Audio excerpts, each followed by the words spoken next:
우리나라는 그 작년 12월 초부터 지난 3월 말까지 참 어느 때보다도 혼란과 분열 가운데 있었습니다. 헌법재판소의 판결이 늦어지니까 국민들은 더 불안해하고 사회는 혼란 가운데 있었습니다.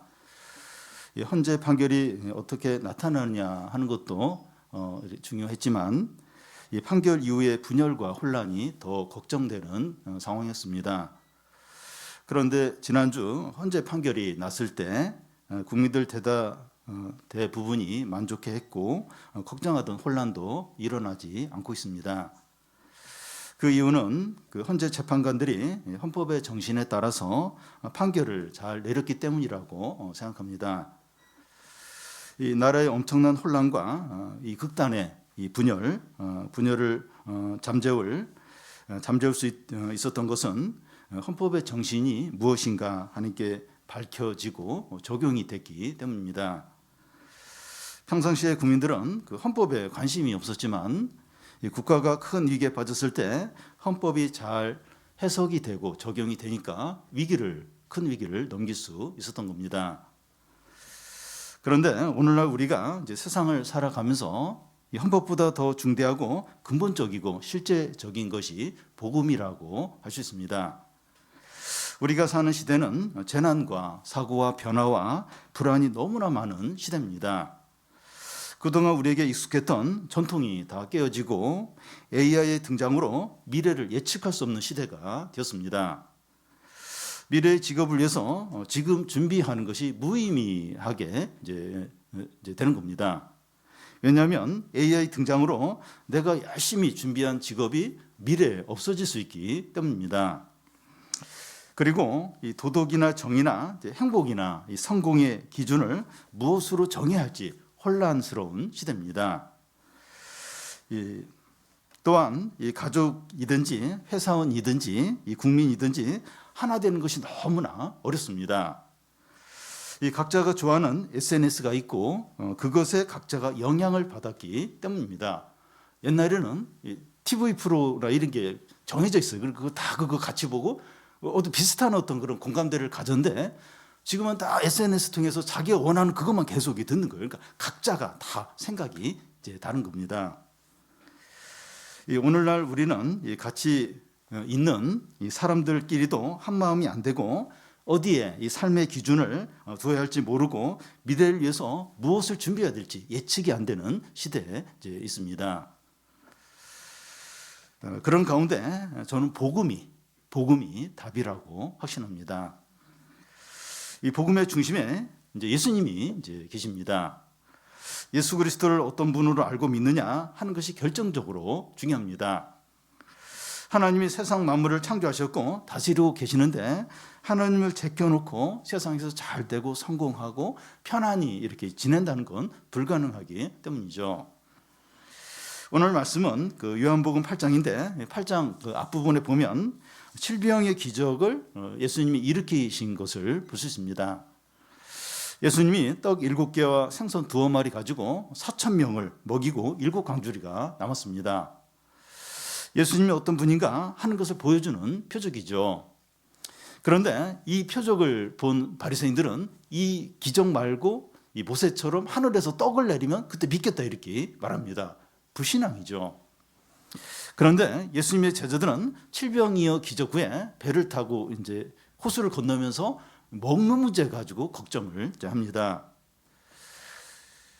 그때 예수님은 칠병이어 기적을 방금 경험하고 나서 먹는 문제 가지고 걱정하냐? 너희들은 생각이 없냐? 마음이 그렇게 둔하냐? 하면서 책망을 하십니다. 이 제자들은 믿음이 없거나 믿음이 너무나 약한 거죠. 제자들의 이런 영적 상태를 이제 잘 보여주는 것이 맹인을 2번에 걸쳐서 치료해 주는 기적입니다. 오늘 본문 말씀 바로 앞에 이제 나오는데요. 이 복음서에 보면 예수께서 많은 병자를 치료하시는데 2번에 걸쳐서 한 번에 치료가 안 돼서 2번에 걸쳐서 치료하신 경우가 한 번도 없는데 여기만 유일하게 나옵니다. 왜 예수님은 이 맹인을 한 번에 치료하지 않고 2번에 걸쳐서 치료를 하셨습니까? 예수님의 능력이 약해졌거나 이 사람의 상태가 너무 심각해서 그런 것이 아니고 어떤 영적인 교훈을 주기 위해서 이렇게 두 번에 걸쳐서 이 맹인을 치료하십니다. 예수님이 이 맹인을 한 번 이렇게 치료했을 때 나무 같은 것이 걸어가는 게 보인다고 이렇게 이 맹인이 이야기를 합니다. 그래서 다시 한번 예수님이 이제 치료해 주자 이제 명확하게 잘 보인다고 이제 이 사람이 말을 합니다.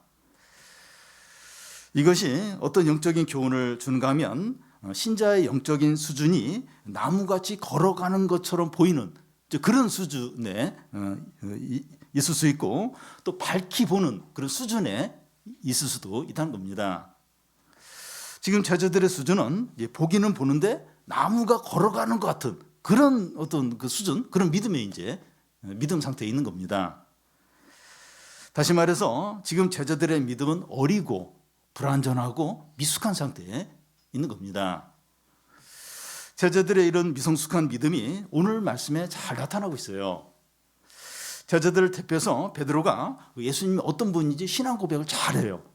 그래서 예수님이 그 신앙 고백대로 그리스도에게 어떤 일이 일어날 것을 말씀하니까 베드로가 바로 그냥 넘어져 버립니다.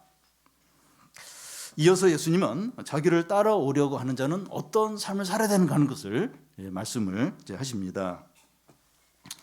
오늘 말씀은 복음이 무엇이고 복음을 믿는 제자들은 어떤 삶을 살아야 되는가 하는 것을 말하고 있어요. 우리가 이제 고난 주간을 이제 앞두고 있는데 이 복음을 잘 깨달아서 제자의 삶을 잘 사는 성도들이 되시기를 바랍니다. 먼저 나를 누구라 하느냐 이제 하는 겁니다. 27절, 28절을 한 절씩 교대로 읽겠습니다. 예수와 제자들이 빌립보 가이사랴 여러 마을로 나가실새 길에서 제자들에게 물어 이르시되 사람들이 나를 누구라고 하느냐.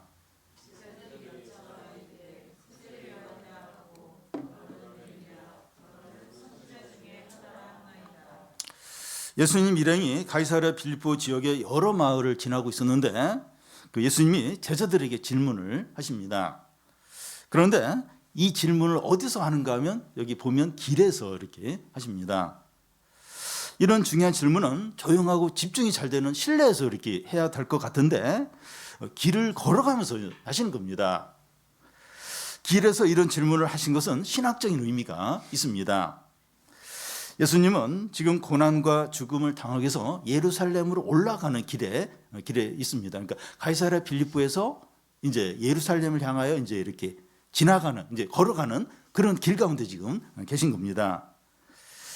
잠시 후에 예수님은 나를 따라오려거든 자기 십자가를 지고 나를 쫓으라고 이렇게 말씀을 이제 하세요. 바디메오도 예수님이 눈을 뜨게 하자 그 길에서 바로 예수님을 쫓아서 이제 갔습니다.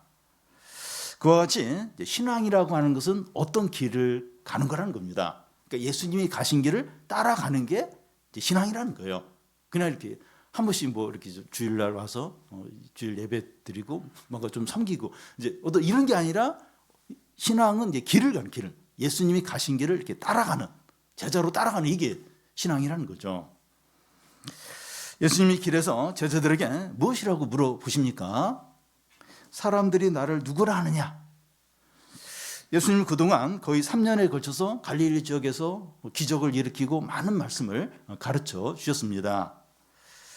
그동안 예수님의 사역이 성공적이었느냐 아니면 실패했느냐 이것을 사람들이 예수님을 뭐라고 이렇게 여기느냐 그걸 통해서 알 수 있는 거죠. 마치 고3 학생들이 수능을 통해서 3년간 공부를 제대로 했는가 하는 걸 평가하는 것과 비슷합니다. 제자들은 사람들이 예수님 누구라고 이렇게 말한다고 이제 하니까 어떤 사람들은 세례 요한이라고 하고 더러는 엘리야가 이렇게 왔다고 말하기도 하고 또 어떤 사람들은 그냥 선지자 중에 하나라고 이렇게 한다는 겁니다. 예수님에 대한 사람들의 평가는 긍정적이에요. 대부분 훌륭한 분으로 여깁니다. 그런데 그 예수님에 대한 사람들의 평가의 공통점이 뭔가 하면 그러니까 훌륭한 이제 분이지만 단지 그 메시아를 소개하고 하나님 나라를 준비하는 이런 분으로 여기는 겁니다. 그러니까 예수님을 메시아로 그렇게 여기지는 않는 거예요. 그러니까 그 메시아가 구약에 예언했는데 이분이 잘 오도록 이렇게 소개하고 또 하나님 나라를 준비하는 이런 그냥 훌륭한 분으로 이제 사람들은 예수님을 여긴 겁니다.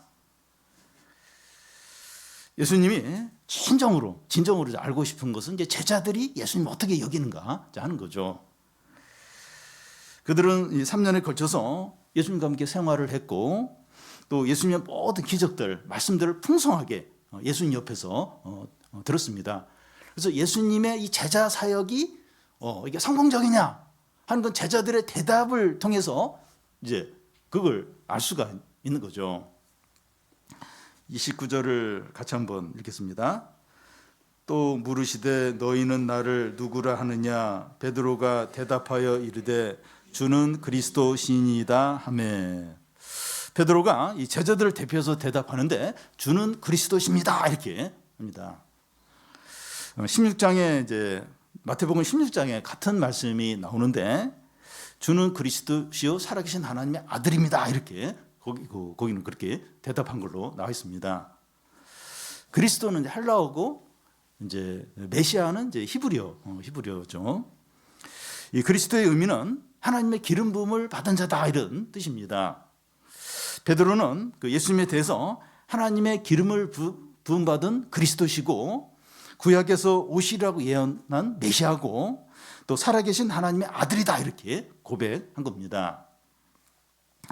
베드로를 포함한 제자들은 이런 고백을 해요. 근데 이 제자들을 제외한 대부분의 사람들은 엘리야나 세례요한나 선지자 중에 하나라고 여기고 바리새인과 서기관들은 귀신의 왕을 힘입어서 지금 예수가 막 귀신을 쫓아내고 있다고 이렇게 여겼고 또 제사장들과 같은 종교 지도자들은 예수님을 대적을 죽이려고 대적을 했습니다.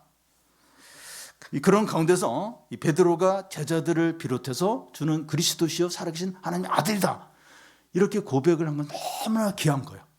너무나 중요한 그런 고백을 하고 있는 겁니다. 마태복음 16장에 보면 베드로가 이런 고백을 하자 예수님은 내가 복이 있도다 이를 알게 한 것은 혈육이 아니라 하늘에 계신 아버지시다 이렇게 하면서 복 받았다 너는 큰 복을 받았다 이렇게 합니다. 내가 복이 있도다 하는데 예수님을 알아보고 믿고 그리스도로 고백하는 것이 복되다는 거예요. 엄청나게 복되다는 겁니다. 우리가 예수를 믿고 그리스도라고 고백을 하면 구원을 받을 뿐만 아니라 하나님 나라의 영광과 능력과 은혜를 풍성하게 누리게 됩니다. 우리가 예수님을 이렇게 그리스도로 믿고 다 고백을 하면 구원을 받을 뿐만 아니라 하나님 나라의 은혜와 축복과 모든 좋은 것을 누리게 돼요. 그것을 소유하게 됩니다. 그래서 예수를 믿고 그리스도라고 고백하는 것이 최고의 복이에요. 이게 가장 큰 복입니다. 의대에 들어가고 대기업에 취업하고 자기 건물을 소유하고 유명하게 되는 것도 복이죠. 이것도 뭐 나쁜 게 아니에요. 이것도 좋은 복이라고 할 수 있는데 예수 그리스도를 믿는 복과 비교하면 일회용에 불과합니다. 절대로 그거하고 이렇게 예수 믿는 복하고 절대로 바꾸지 않죠. 우리가 신앙생활을 잘하고 교회를 열심히 이렇게 섬기는 것도 중요하지만 예수님을 누구로 알고 믿고 있는지 돌아봐야 됩니다. 내가 예수님을 어떤 분으로 여기지? 또 그분을 진짜 믿는지 돌아봐야 돼요. 나의 모든 죄를 용서하시고 영생을 주시는 하나님의 아들과 그리스도로 믿고 있는지 돌아봐야 됩니다. 한번 돌아봐야 돼요. 내가 예수님을 어떻게 여기는지, 이분이 나의 죄를 용서하고 영생을 주시는 걸 믿고 있는지, 이걸 돌아봐야 되는 거예요. 이거 안 돌아보고 막 이렇게 섬기고 교회 생활 열심히 하는 사람들이 많이 있어요. 많이. 이거 돌아봐야 됩니다. 우리 자신이 잘한 것이 없어도 오직 예수 그리스도의 십자가 은혜를 의지하기 때문에 오늘 밤이라도 죽으면 하나님께 간다는 확신이 있느냐 하는 겁니다. 몰라요. 누가 언제 어떻게 될지 몰라요. 내일이라도 일주일 후라도 내가 이렇게 이 세상을 떠나게 될 때 내가 진짜 이 천국에 들어가고 하나님의 품 안에 갈 수 있는가? 그런 확신인가? 근데 뭐 잘한 게 있어서가 아니에요. 근데 오직 예수 그리스도의 그 십자가 은혜 때문에 내가 그걸 붙들기 때문에 내 죄를 용서하시고 천국으로 날 들어가게 하신다는 그 확신이 있느냐? 확신이 있느냐? 돈과 자기 집과 인기가 많은 사람도 복이 있어요. 그것도 복이라고 할 수 있는데 예수 그리스도를 믿는 자가 진정한 복입니다. 이게 최고의 복이고 이게 사라지지 않는, 누구도 빼앗아갈 수 없는 진정한 복입니다. 다음은 이 베드로의 신앙 고백에 대한 예수님의 반응입니다. 예수님은 베드로의 고백을 너무나 기다리셨고 기뻐하셨어요. 예수님은 그리스도인 자기에게 어떤 일이 일어나고 그리스도가 어떤 일이 하게 될 것인가 하는 것을 말씀합니다. 그러니까 베드로가 주는 그리스도시요. 그러니까 그리스도가 어떤 존재고 그리스도에게 어떤 일이 일어날까 이걸 이제 비로소 이제 말씀을 하십니다. 31절을 같이 한번 읽겠습니다. 인자가 많은 고난을 받고 장로들과 대제사장들과 서기관들에게 버림받아 죽임을 당하고 사흘 만에 살아나야 할 것을 비로소 그들에게 가르치시되. 예수님은 그리스도에 대해서 말씀하는데 많은 고난을 받고 장로들과 대제사장과 서기관들에게 버림받아 죽임을 당하고 3일 만에 살아나야 한다는 겁니다. 그 당시 이 사람들이 생각하는 메시아관과 완전히 반대입니다. 그 당시 사람들이 생각하는 메시아는 강하고 능력이 있어서 로마로부터 유대 나라를 독립시켜서 경제적으로, 사회적으로, 이렇게 정치적으로 이렇게 풍요로운 삶을 살게 해주는 그런 메시아를 생각하고 있었습니다. 그런데 예수님이 말씀하시는 그 메시아는 많은 고난을 당하고 종교 지도자들에게 버림을 당해서 죽임을 당하고 3일 후에 살아난다는 거예요. 그러니까 3일 후에 살아나는 거 별로 이렇게 큰 관심이 안 가고 고난당하고 죽고 버림당하고 메시아가 이제 일단은 이제 그렇게 된다는 겁니다. 이 성경적인 메시아를 한마디로 말하면 고난당하고 영광을 이제 받는 겁니다. 메시아가 이 고난을 당한다는 것은 이 구약 성경에도 나와 있는데 대표적으로 이사야서 53장 4절과 이제 8절입니다. 그는 실로 우리의 질고를 지고 우리의 슬픔을 당하였거늘 우리는 생각하기를 그는 징벌을 받아 하나님께 맞으며 고난을 당한다 하였노라.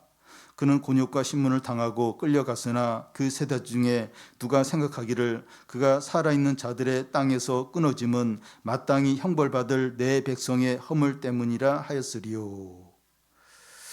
그리스도 곧 메시아가 징벌을 당하고 곤욕과 신문을 당하는 거예요.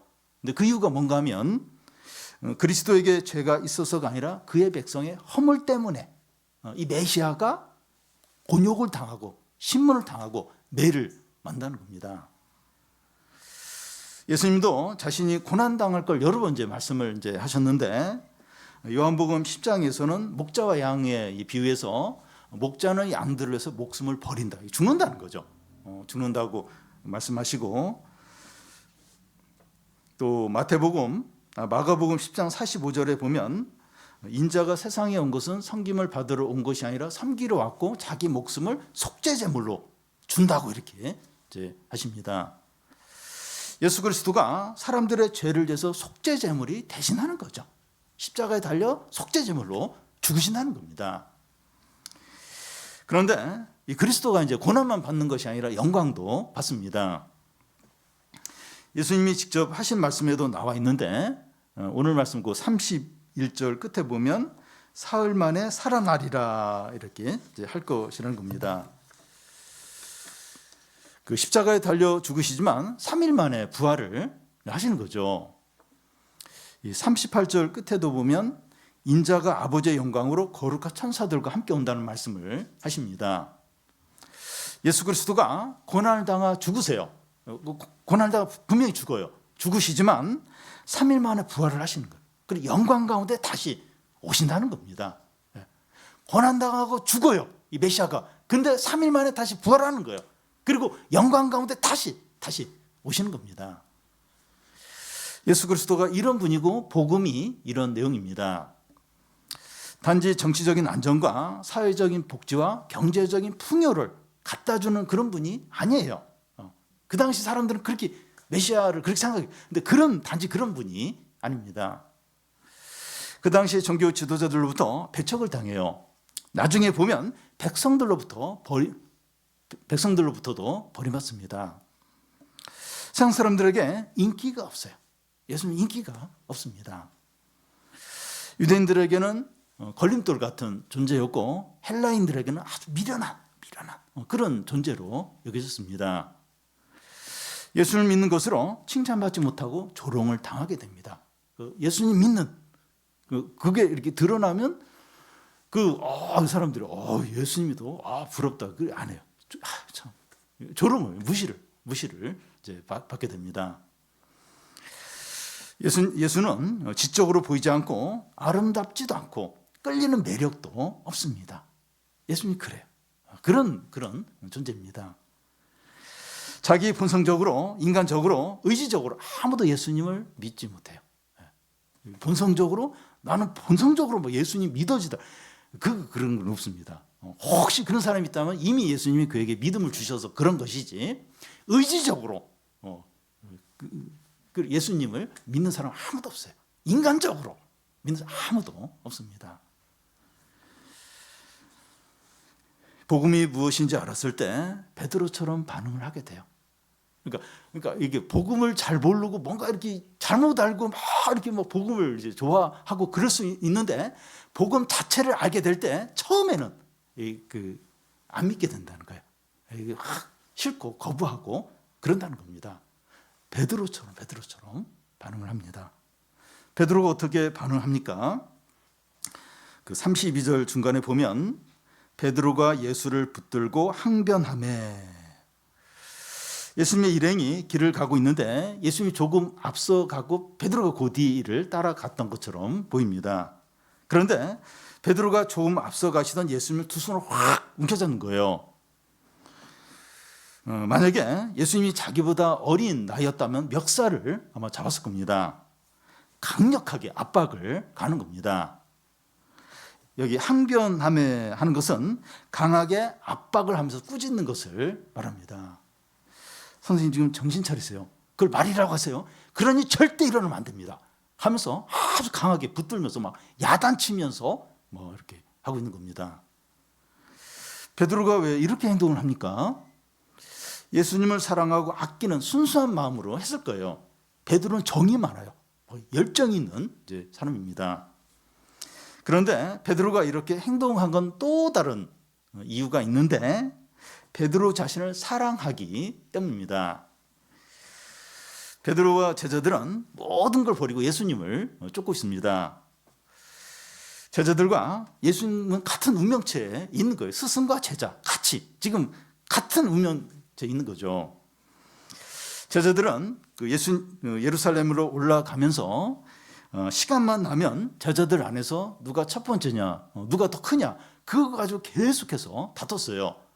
왜 그런가 하면 예수님이 예루살렘에 올라가면 왕으로 등극하게 되는데 근데 예수님의 오른편 왼편 그다음 누가 그 자리에 앉느냐 이렇게 순서 중에서 누가 더 이렇게 좋은 어떤 순서를 차지하느냐 거기에 온 관심이 있었기 때문입니다.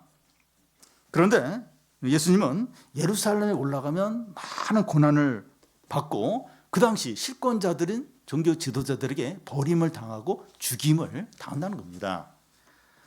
이 얘기를 들으면서 베드로의 머리가 제자들 다 베드로뿐만 아니라 모든 제자들 머리가 하얘지면서 그냥 순간적으로 미쳐버리는 겁니다. 베드로와 제자들은 그 당시 유대인들이 가졌던 정치적인 메시아관을 가지고 있는 거예요. 유대 나라를 이렇게 노마로부터 구원하고 정치적, 사회적, 경제적으로 풍요로운, 자유로운 그런 삶을 줄 어떤 영웅으로 이제 제자들도 메시아로 생각을 하고 있었던 거죠. 그래도 이 베드로는 예수님에 대해서 바른 신앙 고백을 하지 않았느냐 하는 생각을 할 수 있습니다. 신앙 고백을 성경적으로 해서도 말씀에 따라 예수님을 믿는 것이 아니라 자기 생각에 따라 예수님을 믿을 수 있다는 거예요. 말은 굉장히 성경적으로 그렇게 해도 이 말씀에 따라 예수를 믿는 것이 아니라 자기 어떤 그 욕심에 따라, 자기 생각에 따라 얼마든지 예수를 믿을 수 있다는 거죠. 지금 베드로가 지금, 제자들이 지금 이제 그런 겁니다. 고난을 통과한 영광이 아니라 십자가 없이 영광을 바로 누리려고 하는 거죠. 사단이 그 예수님을 시험할 때 그거잖아요. 나한테 절을 하면 온 천하를 다 주겠다. 네가 뭐 십자가를 지고 뭐 그런 거 그거 안 해도 돼. 그냥 나한테 절하면 온 세상의 모든 영광을 다 줄게. 그런 겁니다. 이 고난을 통과하지 않는 영광, 십자가 없는 영광, 그걸 생각을 하는 거예요. 정치적인 메시아. 그냥 막 다 이렇게 뭐 경제적, 정치적 뭐 이런 거 다 이렇게 채워주는 그런 어떤 메시아. 그걸 기대하고 어떤 바른 고백을 할 수도 있다는 겁니다.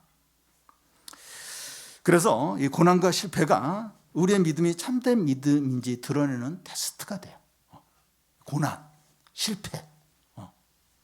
이게 이제 내가 진짜 이럼에도 이제 예수님을 이제 믿는 건가? 예수님을 그 말씀에 따라서 믿는 건가? 아니면 고난 실패 말고 이렇게 성공과 잘 되는 어떤 그런 환상을 가지고 지금 예수를 믿는 것인가? 고난과 실패가 내 믿음이 참된지 테스트를 하게 됩니다. 고난이 길면 길수록 그 실패와 어려움이 크면 클수록 진짜 그 믿음이 순수한 살아있는 믿음으로 드러날 수도 있고 아니면 이렇게 그냥 이렇게 가짜로 드러날 수도 있고. 근데 신자는 이제 고난과 실패를 통해 진짜 믿음이 순수해지고 강해지고 분명해지고 하는 거죠. 예수님은 이 베드로의 태도에 대해서 어떻게 이제 하십니까? 33절을 같이 한번 읽겠습니다. 예수께서 돌이키사 제자들을 보시며 베드로를 꾸짖어 이르시되 사단아 내 뒤로 물러가라. 내가 하나님의 일을 생각하지 아니하고 도리어 사람의 일을 생각하는도다 하시고. 이 상황을 이제 재현해 보면 베드로가 예수님보다 약간 뒤쪽에서 두 손으로 꽉 이제 예수님 잡고 그러면 됩니까? 이러면서 야단을 치고 있어요. 그때 예수님이 몸을 갑자기 확 뒤로 돌리면서 제자 그 베드로를 막 두 눈으로 이제 막 직시하면서 이제 책망을 이제 하시는데 아주 강하게 이제 야단을 칩니다. 예수님이 베드로에게 책망하는 말이 굉장히 충격스러운데 사단아 내 뒤로 물러가라. 사단아 내 뒤로 물러가라 하면서 소리를 크게 치십니다. 예수님은 베드로가 이제 사단이라는 것이 아니라 베드로가 지금 사단의 역할을 하고 있다는 거죠. 이 사단이 하는 일은 하나님의 뜻을 막아요. 하나님의 구원의 역사를 방해하는 게 사단이죠. 예수님도 베드로가 악한 마음으로 이렇게 하는 것이 아니라 예수님을 사랑하고 아끼는 마음으로 이렇게 한다는 걸 아십니다. 베드로 입장에서는 사랑이고 옳은 일이고 선한 일일 수 있지만 하나님의 뜻을 막을 수 있다는 거예요. 그러니까 사람 입장에서 내 입장에서 선해요. 옳고 그런데 그게 하나님의 뜻을 막을 수 있다는 거예요. 베드로가 이렇게 행동한 진정한 이유가 무엇입니까? 내가 하나님의 일을 생각하지 않고 도리어 사람의 일을 생각하기 때문이라는 거예요. 베드로가 지금 이렇게 하는 건 하나님의 일을 생각하지 않고 사람의 일을 생각하고 지금 이렇게 이제 하고 있다는 거죠. 베드로는 자기 생각에 예수님을 위해서 한다고 이제 하면서 하는 일들이 사람의 일이었다는 거예요. 예수님을 인간적으로 보호하려고 하는 것이 베드로 자신을 사랑하는 일이었다는 겁니다. 예수님이 잘 돼야 또 예수님이 왕이 되고 이래야 나도 이제 장관도 되고 나도 잘 되지. 그러니까 예수님을 보호하려고 그래요. 이런 일 이러면 안 됩니다. 근데 사실은 자기를 보호하는 거예요. 나도 잘 돼야 돼. 이러면서 이제 하고 있는 겁니다. 주님을 위한다고 하면서 얼마든지 자기 유익과 행복과 만족을 구할 수 있다는 겁니다. 겉으로는 예수님을 하나님을 위하는 일인데 속은 이제 자기 유익과 행복과 만족을 이렇게 구할 수 있다는 겁니다. 그러면 하나님의 일은 무엇이고 사람의 일은 무엇입니까? 예수님이 그 34절하고 35절하고 이걸 잘 설명을 해 주십니다. 한 절씩 교대로 읽겠습니다. 무리와 제자들을 불러 이르시되 누구든지 나를 따라오려거든 자기를 부인하고 자기 십자가를 지고 나를 따를 것이니라.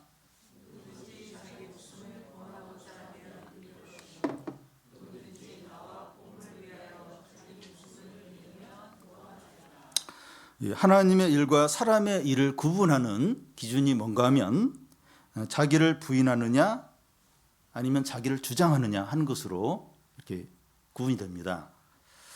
베드로와 제자들이 예수님이 이제 고난 당하거나 죽으면 안 된다고 말리는 것은 겉으로 보면 예수님을 사랑하는 것으로 보이지만 속은 자기를 사랑하는 것이었습니다. 자기 목숨을 구원하려고 하는 것이 이제 사람의 일이죠. 이 자기 목숨을 주님과 복음을 위해서 버리는 것이 하나님의 이제 일입니다. 문자적으로 이게 딱 문자적으로 이제 그렇다는 것이 아니라 본질적으로 그렇다는 겁니다. 우리가 교회를 섬기고 영혼들을 돌보고 말씀을 가르치는 것이 얼마나 귀하고 아름다운 일입니까? 그런데 자기를 부인하지 않고 자기를 위해서 할 수 있다는 겁니다. 그러면 하나님과 상관없이 사람의 일이 이제 되는 겁니다. 그러니까 저는 이제 사역자로 이제 사역을 하는데 그럴 때가 있는 거예요. 막 주님과도 막 하는데 결국 속은 나를 위한 나의 어떤 만족이나 어떤 그런 걸 위해서 할 때가 있다는 겁니다. 그러면 이게 하나님의 일이 아니라 사람의 일이 되는 겁니다. 이 상상설계에 보면 구제나 기도나 금식은 너무나 귀하고 또 필요한 것이지만 사람에게 보이려고 하면 사람의 일이 되고 하나님과 아무 상관이 없는 것이 된다는 겁니다. 너무 귀한 기도, 구제, 금식 너무나 귀하고 너무나 아름다운 거예요. 근데 그거 이렇게 사람에게 보려 그래서 뭐 그러잖아요. 이렇게 기도할 때 골방에서 기도하고 금식할 때는 이렇게 기름을 바르고 세수를 하고 그러니까 그럴 수 있다는 거예요. 나 금식한다 이러면서 막 세수도 안 하고 막 푸시하고 나 지금 금식 중이거든. 기도도 막 이렇게 나 이렇게 40일 기도 중이야 이러면서 막 자꾸 그런 얘기를 하는 거예요 사람들한테. 그러면 그 사람에게 보이려고 하고 하는 게 아무 상관이 없다는 거예요. 골방에서 은밀하게 그리고 금식할 때는 내가 금식하는지 하는지 안 하는지 모르도록 이렇게 더 이렇게 깨끗하게 하고 그래서 하나님이만 보시고 갚아주시도록 하나님의 일이 되도록 그렇게 하라는 거죠. 이 사람의 일의 특징은 자기중심적이에요. 자기를 주목을 합니다.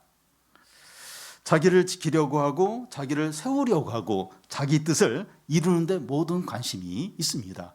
그러니까 자기가 이렇게 원하고 자기가 옳다 여기는 그걸 어떻게든 하려고 하는 거예요. 그리고 이렇게 자기를 자꾸 높이려고 하는 거예요. 자기. 그러니까 그게 뭐 이렇게 사역이 됐든지 뭐 교회를 섬기는 일이 됐든지 근데 그 속은 내 뜻대로 하려고 하는데 내가 내 원하는 대로 해야 되고 그리고 그걸 통해서 내가 좀 인정을 받아야 되고 그게 이제 사람의 일의 특징이라는 겁니다. 그런데 이 하나님의 일의 특징은 자기를 위해서가 아니에요. 자기를 위해서가 아니라 하나님 나라와 하나님의 뜻과 하나님의 이름을 위해서 하는 겁니다. 어떻게 보면 이건 재미가 없어요. 왜냐하면 내가 드러나지 않고 내가 만족이 없으니까 재미가 없는데 이게 진짜 하나님의 일인 거예요. 내가 원한 대로 안 됐어도 내가 사람들이 나를 주목하지 않고 좀 나를 이렇게 별로 아닌 것으로 여긴다 할지라도 하나님의 뜻대로 됐구나. 그러니까 하나님 나라가 더 이렇게 확장이 됐구나. 그리고 하나님의 이름이 높아졌구나. 그러면 이렇게 만족을 하는 겁니다. 그게 이제 하나님의 일인 거죠. 누구든지 자기 목숨을 구원코자 하면 잃을 것이요 누구든지 나와 복음을 위해서 자기 목숨을 잃으면 구원한다는 겁니다. 자기를 지키려고 하고 자기를 세우려고 하고 자기를 높이려고 하는 사람은 결국 다 모든 것을 잃고 비참하게 되지만 주님을 위해서 자기를 낮추고 작아지고 죽는 자는 진정으로 풍성해지고 기쁘고 영광스럽게 됩니다. 그러니까 이게 실제로는 쉽지가 않아요. 그러니까 사람은 다 자기중심적이에요. 내가 좀 잘 되고 싶고 안정이 되고 싶고 인정받고 싶고 높임을 받고 싶고 그런 마음은 다 있어요. 근데 자기는 나는 작아져야 된다. 나는 사라져야 된다. 나는 잊혀져야 된다. 나는 죽어야 된다. 이게 얼마나 힘든지 모릅니다. 그러면 나와 복음을 위해서 이렇게 자기 목숨을 잃어버린 자는 구원한다는 거예요. 진정으로 살아나고 하나님의 뜻이 이루어지고 영광을 누리고 그리고 영생의 삶을 산다는 거예요. 근데 반대로 그냥 뭘 하든지 내 중심적으로 내가 좀 드러나야 되고 인정을 받아야 되고 내 뜻대로 돼야 되고 그런 마음이 다 있어요. 다. 그런 거 없는 사람 없어요. 근데 계속 이제 그렇게 한다면 뭐 이렇게 뭐 주님의 일을 한다고 해도 그건 그냥 사람의 일이 될 뿐이라는 겁니다. 물론 그걸 통해서 뭐 하나님이 또 이렇게 선한 일을 하실 수도 있는데 그 사람에게는 유익이 이제 얻게 되는 겁니다. 그래서 우리가 좀 이렇게 점점 이렇게 내 자신이 작아지고 위축이 되고 이렇게 인정을 받지 못하고 그럴 때만 인간적으로 좀 비참해질 수 있어요. 근데 그걸 이제 하나님 시각으로 바라보는 거예요. 주여, 제가 좀 이런 거 인정하게 해주세요. 저는 좀 점점 작아지고 점점 사라지고 점점 잊혀지고 오직 좀 하나님의 뜻이 이루어지고 하나님 나라 확장이 되고 제가 그렇게 좀 그런 쪽으로 제가 사용이 되게 하여 주시옵소서.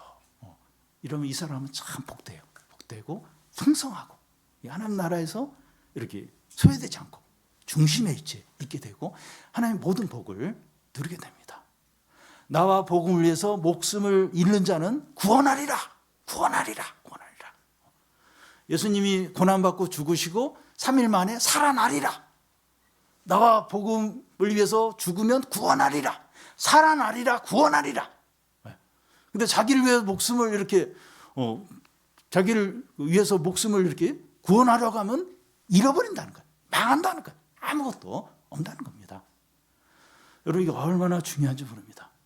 예수님이 세상에 오셔서 이 세상을 구원하고 사람들을 살리기 위해서 하신 일이 자신이 고난당하고 십자가에 죽고 부활을 하신 겁니다.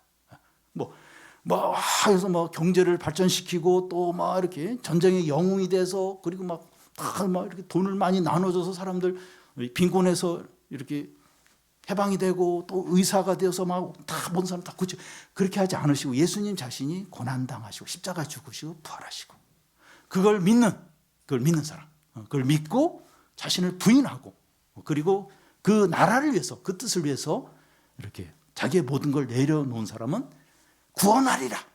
이 구원을 진정으로 누리고 또 소유하고 복되게 산다는 겁니다. 여러분 지금 우리가 사는 이 시대에 어느 때보다도 재난이 많아요. 얼마나 재난이 많습니까? 사고가 얼마나 많습니까? 트렌드 연구하는 어떤 교수가 그 얘기를 해요. 요즘에 그 유행어가 뭔가 하면 아보하 아무 일도 없이 보통으로 그냥 하루를 사는 거. 왜냐하면 너무 재난들이 많으니까 사고가 많으니까 그러니까 좋은 일 없어도 괜찮다는 거예요. 아무 일 없이 그냥 평범하게 하루 그냥 살았으면 좋겠다. 그 정도로 재난이 많고 사고가 많고 미래 예측이 안 돼요. 미래. 지금 무슨 이렇게 직업을 준비하는데 이게 없어질지 어떻게 모르는 거예요. 그래서 그 예측을 하면 안 되고 예측 그 의미가 없고 대응을 해야 된다 이런 얘기를 이제 하기도 합니다. 지금 우리가 이제 이런 시대를 살아가고 가치관이 얼마나 혼란스럽습니까? 지금까지 중요하게 여겼던 어떤 가치관들이 다 흔들려 깨지고 있어요. 다 결혼에 대해서, 성에 대해서, 남녀 어떤 동성애나 이런 부분에 대해서 다 옳은 것 같아요. 어떤 가치관의 혼란이 극심하고 사람들이 너무나 불안해하고 다 점점 시대가 이러니까 더 자기 중심적이 되고 돈을 더 의지하게 되고 일단 모르겠다 그냥 즐기자 이런 식으로 나아갑니다. 이것이 스스로 자기 목숨을 구원코자 하는 건데 망한다는 거예요. 그렇게 살면 안 된다는 거예요. 망한다는 겁니다. 이 시대에 가장 중요하고 우리에게 가장 필요한 것은 복음입니다. 복음. 하나님의 아들이 와서 고난을 받고 십자가에 죽고 다시 살아나신 그분을 믿는 것, 그분을 전심으로 믿으면서 내 자신을 부인하는 것, 내 자신 부인하고 그분께 맡기는 것, 이게 우리에게 가장 필요합니다. 우리가 이 복음을 있는 그대로 믿어서 우리 자신도 하나님의 어떤 능력과 영생과 하나님의 복으로 살고 또 이 어두운 많이 방황하고 다 이렇게 어두운 가운데서 이렇게 점점 이렇게 죽음으로 가는 그 사람들도 살리고 구원하고 이 세상의 빛과 소금이 되는 성도들이 다 되시기 바랍니다.